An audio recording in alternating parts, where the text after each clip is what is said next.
बिस्मिल्लाहिर्रहमानिर्रहीम। स्टूडेंट्स, जो हमारा पिछला लेक्चर आप लोगों ने अगर देखा है तो अब हम उसी की कंटिन्यूटी कर रहे हैं। तो हम पहले क्वांटम नंबर्स जो हैं उसकी मुख्तलिफ टाइप डिस्कस कर चुके हैं, जिस तरह प्रिंसिपल क्वांटम नंबर हो गया, एजीमुथल क्वांटम नंबर हो गया और मैग्नेटिक क्वांटम नंबर। तो चौथा क्वांटम नंबर जो हमने डिस्कस करना था वो पिछले लेक्चर में डिस्कस नहीं हुआ था, ये है spin quantum number. Spin quantum number क्या है?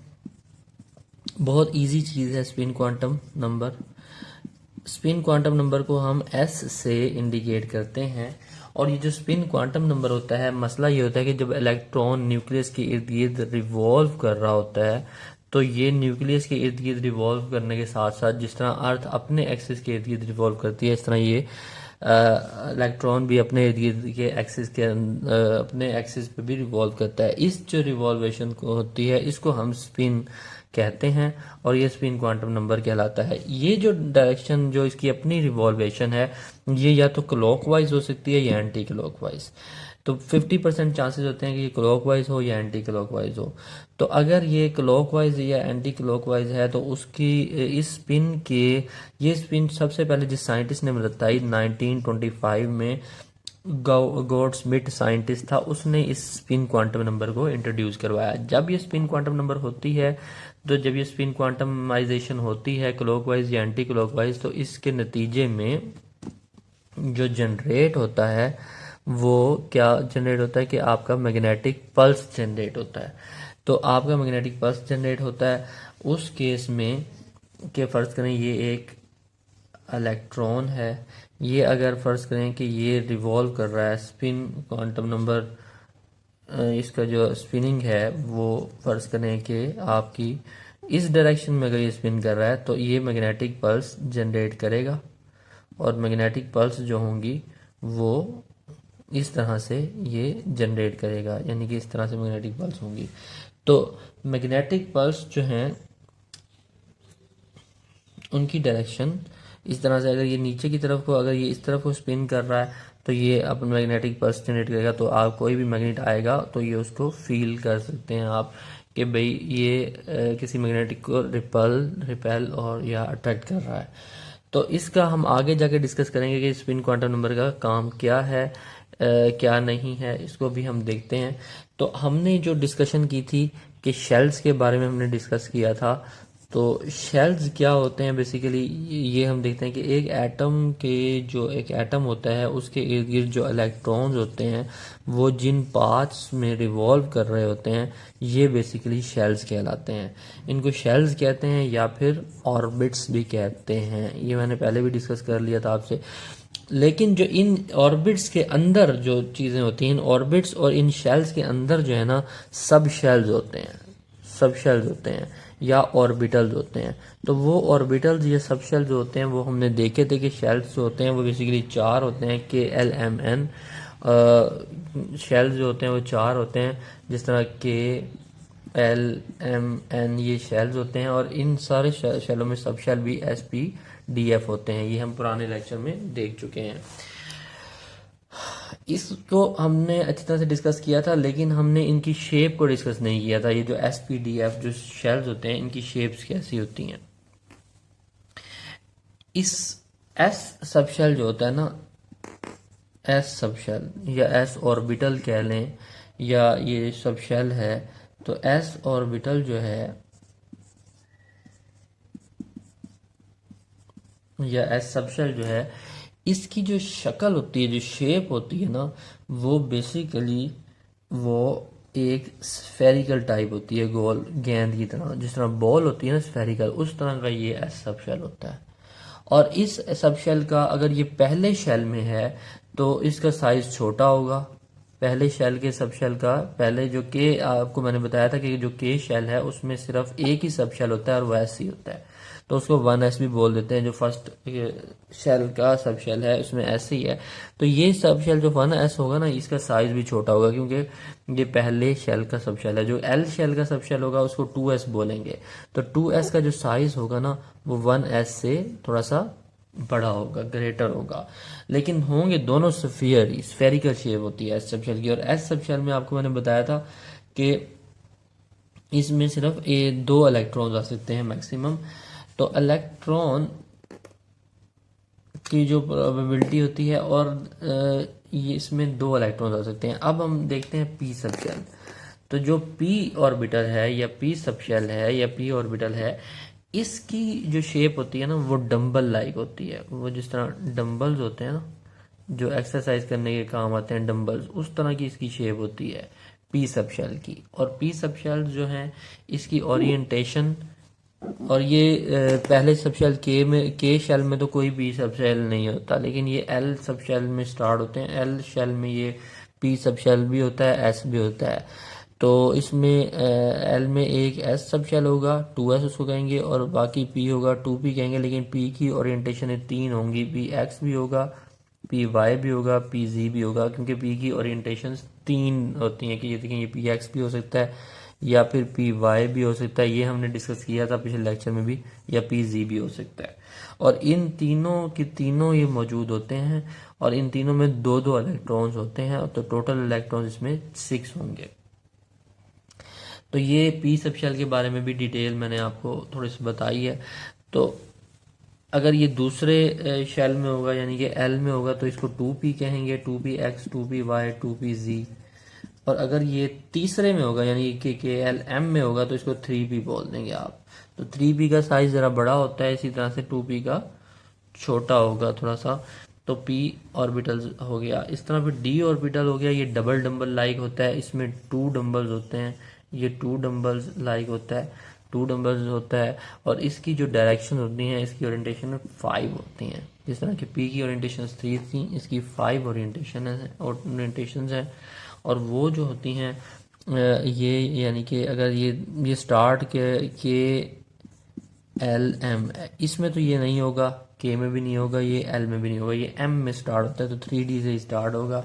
और 3D का की ओरिएंटेशन 3 होंगी। ये एक तो इसकी एक्स वाई होगी, एक जी इसकी होगी वाई जी होगी, एक इसकी होगी जी एक्स जी होगी।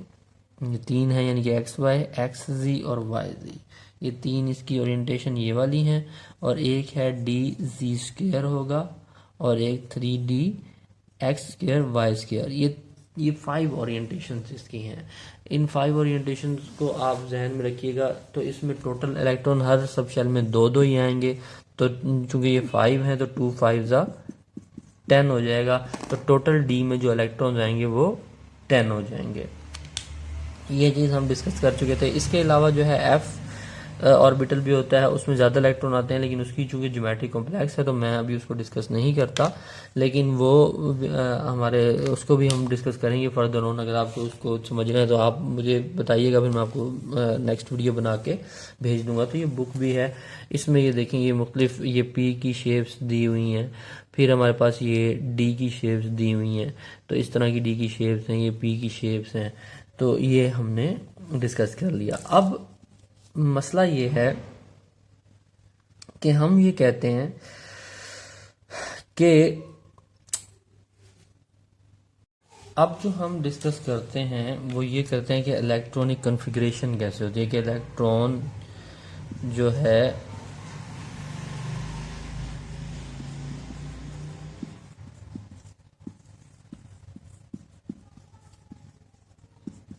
इलेक्ट्रॉनिक कॉन्फ़िगरेशन ये चीज़ है कि ये जो इलेक्ट्रॉन्स होते हैं मुख्तलिफ एटम, एक एटम में जो इलेक्ट्रॉन्स होते हैं ये सब शेल्स में किस तरीके से फिल होते हैं। पहले इलेक्ट्रॉन्स जो होंगे, अगर किसी एटम में फ़र्ज़ करें सोडियम एटम है और इसमें जी आपके पास 11 इसका एटॉमिक नंबर है, तो इसका मतलब सोडियम हैज़ 11 एटॉमिक नंबर, तो इसमें 11 इलेक्ट्रॉन होंगे। अब ये इलेक्ट्रॉन्स इसके शेल में किस तरह डिस्ट्रीब्यूट होंगे, सब शेल्स में किस तरह डिस्ट्रीब्यूट होंगे, इस चीज़ को जो डिस्कस करना है इसका नाम है इलेक्ट्रॉनिक कॉन्फ़िगरेशन। तो अब इस चीज़ को हम डिस्कस करते हैं कि ये इलेक्ट्रॉनिक कॉन्फ़िगरेशन कैसे है, क्या इसका मीनिंग है, और कैसे इसको हमने डिस्कस करना है इलेक्ट्रॉनिक कॉन्फ़िगरेशन को, कि ये क्या चीज़ होती है। तो मसला ये है कि falling of electron in different orbitals of an atom, falling of electron in different orbitals of an atom is called electronic configuration. Relative energies of N atomic orbitals किस तरह होती हैं कि जो एनर्जीज होती हैं ना वो मुख्तलिफ ऑर्बिटल्स की मुख्तलिफ होती हैं। यानी कि एस ऑर्बिटल है, इसकी मुख्तलिफ एनर्जी लेवल है, पी ऑर्बिटल है, इसका मुख्तलिफ एनर्जी लेवल है। एस का जो एनर्जी लेवल है ना वो पी ऑर्बिटल से कम होता है हमेशा, और जो डी का एनर्जी लेवल है वो पी का एनर्जी लेवल डी से कम होगा। इसी तरह एफ का एनर्जी लेवल जो है डी से ज़्यादा होगा और डी का कम होगा। तो जो इलेक्ट्रॉन पहले आएगा वो पहले एस में फिल होगा, क्योंकि ये इस तरह समझ लें कि ये इस तरह से होता है कि यहाँ पर ये एक वैली है, यहाँ से आप एक बॉल रिलीज करते हो तो एस जो है वो इस लेवल पे खड़ा हुआ है। एस इस लेवल पे है तो ये हमेशा बॉल पहले यहाँ आके स्टॉप करेगी। फिर दूसरी बॉल ड्रॉप करते हो, यहाँ से आप इलेक्ट्रॉन्स ड्रॉप कर रहे हो तो भी यहाँ आके फिल होंगे। पहले ये एस फिल हो जाएगा, फिर ये पी इस लेवल पे है तो फिर पी फिल होना शुरू होगा। ठीक है, इस तरह यहाँ पे 6 इलेक्ट्रॉन फिल हो जाएंगे, ये पी का लेवल फिल हो जाएगा। फिर एस पी डी जो है वो इस लेवल पे है तो फिर जो है ना डी फिल होना शुरू हो जाएगा। इस तरह सो ऑन ये चीज़ चलेगी। तो इस तरह से ये इलेक्ट्रॉन्स मूव करेंगे और फिलिंग होगी। तो सबसे पहले जो इलेक्ट्रॉन्स हैं वो एस में फिल होना शुरू होंगे, क्योंकि एस का एनर्जी लेवल जो है वो इन सब सबशेल से कम है।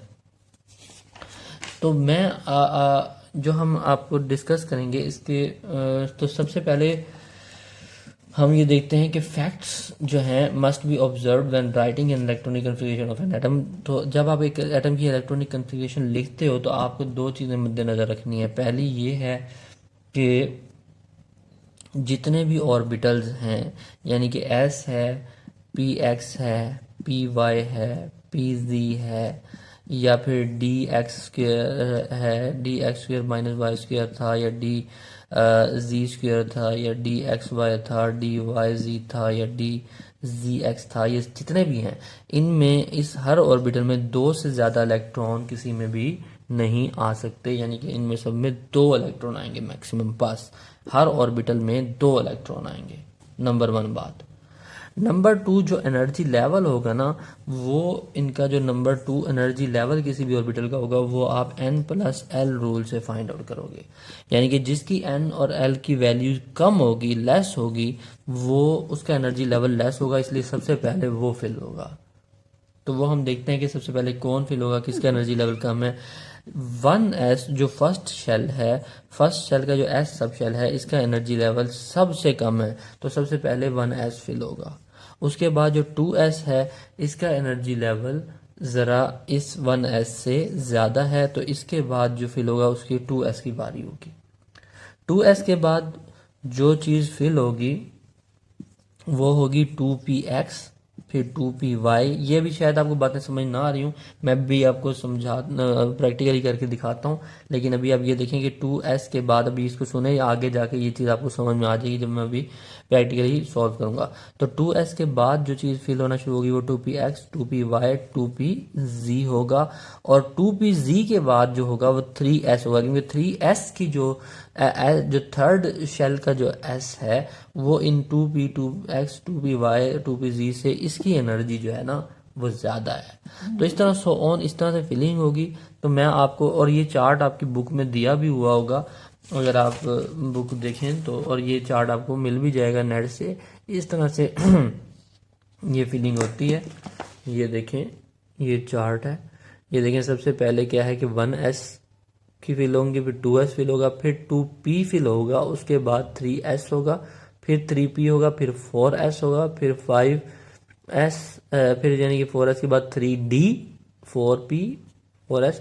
तो ये चार्ट इसके अकॉर्डिंगली यहाँ पे फिलिंग होनी है। तो मैं आपको इसका फॉर्मूला भी बता देता हूँ।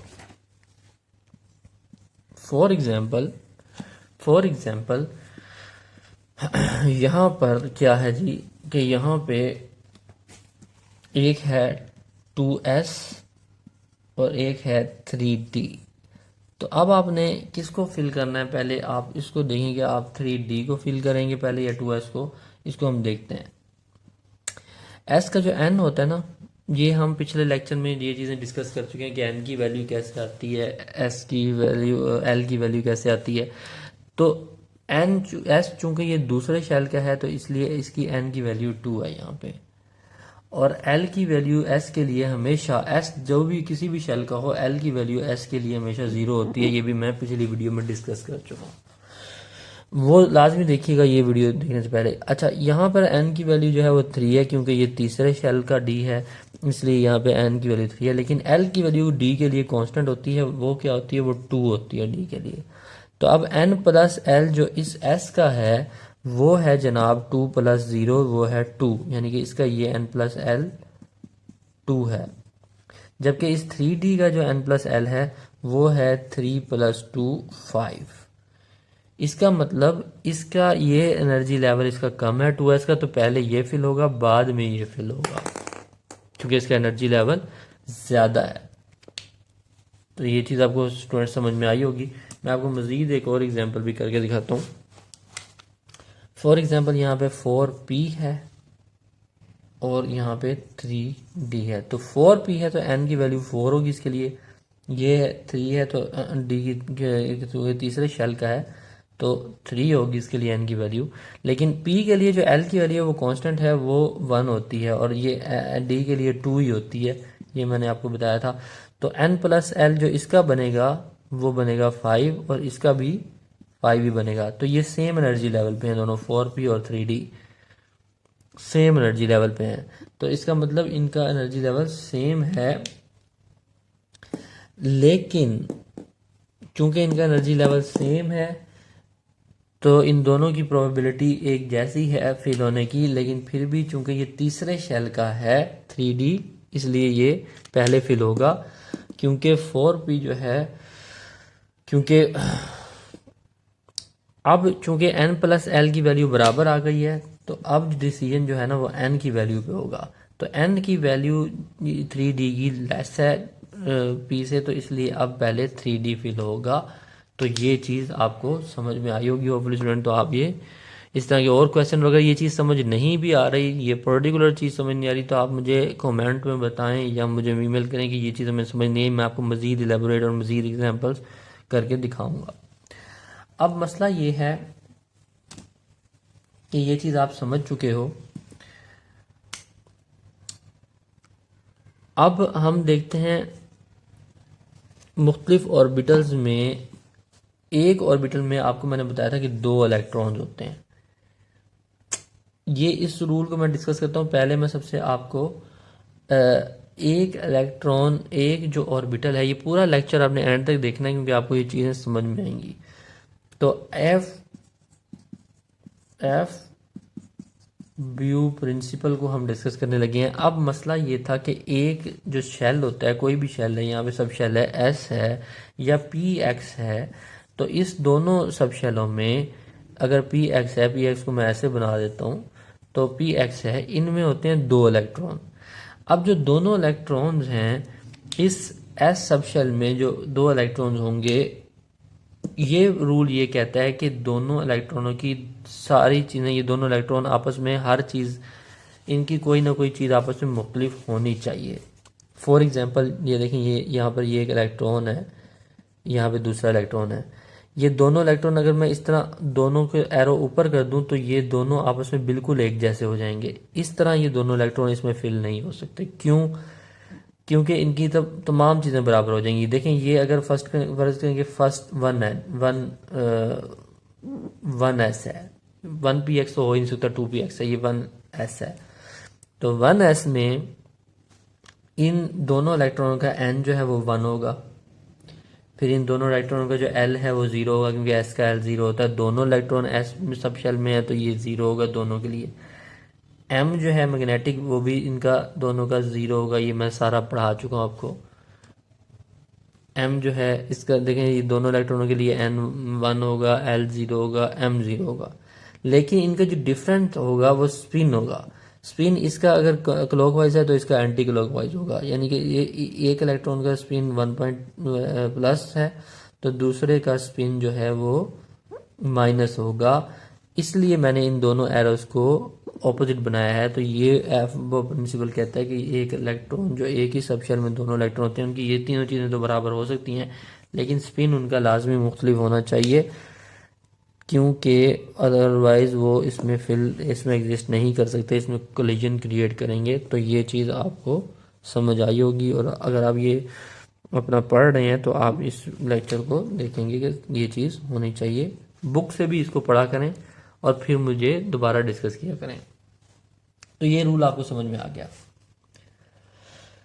अब हमने जब किसी भी एक एटम को, फर्ज करें ऑक्सीजन का एक एटम है और इसको हमने फिल करना है, इसमें जो है जो इसका एटॉमिक नंबर है वो 8 है। इसका मतलब अगर ऑक्सीजन का एटॉमिक नंबर 8 है तो इसमें हैं 8 इलेक्ट्रॉन्स। अब 8 इलेक्ट्रॉन्स हैं तो इसके ऑर्बिटल्स में हमने इलेक्ट्रॉन्स फिल कर रहे हैं। अब ऑक्सीजन के होते हैं टोटल 8 इलेक्ट्रॉन्स। चूंकि 8 इलेक्ट्रॉन्स होते हैं और साथ में नाइट्रोजन को भी डिस्कस करते हैं, इसके 7 इलेक्ट्रॉन्स होते हैं। अब मैं इनको फिल करना शुरू करूंगा तो आपको पता है कि ऑक्सीजन के चूंकि 1 इलेक्ट्रॉन है तो इसके 2 शेल ऑक्यूपाई होंगे, के और एल। के में 2 इलेक्ट्रॉन्स आएंगे और बाकी जो 6 हैं रिमेनिंग वो एल में आएंगे। तो के सब शेल्स को कितने होते हैं? तो ऑक्सीजन के जो फर्स्ट एक तो ऑक्सीजन का 1s होगा, फिर 2s होगा, फिर 2px होगा, 2py होगा और 2pz होगा। अब मसला यहाँ पर ये है कि अब प्रॉब्लम ये है कि ये जो 1s है ये तो पहले शेल में होगा, इसका एनर्जी लेवल सबसे कम है, इस 2s से भी कम है, इन सबसे कम है, पहले सबसे ये फिल होगा। तो इसमें एक इलेक्ट्रॉन क्लॉकवाइज आ जाएगा, एक एंटी क्लॉकवाइज आ जाएगा। अब यहाँ पे ये है एनर्जी लेवल्स, इसका एनर्जी लेवल इनसे कम है तो फिर ये उसके बाद ये वाला फिल हो जाएगा। ये हो गए 4 इलेक्ट्रॉन्स, बाकी बच गए 4। अब इनमें फिलिंग स्टार्ट होनी है। अब इनका जो है कि एनर्जी लेवल बराबर है सबका, तो अब पहले इसमें इस तरह का जो क्लॉकवाइज है वो सारा, पहले इसमें एक एटम आएगा क्लॉकवाइज, फिर इलेक्ट्रॉन आएगा, फिर इसमें इलेक्ट्रॉन आएगा और फिर इसमें आएगा। यानी कि आप इसको पहले फिल नहीं करोगे क्योंकि इन सबका एनर्जी लेवल सेम है, तो सब में पहले एक एक इलेक्ट्रॉन फिल करना है। ये चीज हुंड्स रूल कहलाती है कि सबसे पहले एक एक इलेक्ट्रॉन। अब देखिए 1 2 3 4 5 6 7, ये टोटल हो गए 7 इलेक्ट्रॉन। फिर जो 8th इलेक्ट्रॉन है वो फिर इसमें अब आएगा, क्योंकि ये एक एनर्जी लेवल के हैं तो पहले आपने इनमें एक एक इलेक्ट्रॉन फिल करना है, फिर जो आखिरी इलेक्ट्रॉन बच गया वो इसमें आएगा। तो ये चीज़ कहलाती है हुंड्स रूल, और आप इस तरीके से इलेक्ट्रॉन को फिल करते हैं सब शेल्स में।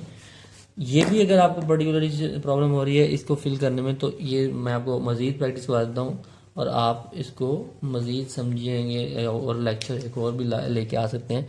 तो ये नाइट्रोजन है, नाइट्रोजन को हम फिर डिस्कस करते हैं कि नाइट्रोजन को हम कैसे फिल करते हैं। फर्स्ट में ये नाइट्रोजन है आपके पास, तो नाइट्रोजन को जब हम फिल करेंगे तो नाइट्रोजन का भी 1s, फिर 2s, फिर 2px, फिर 2py और फिर 2pz हो जाएगा।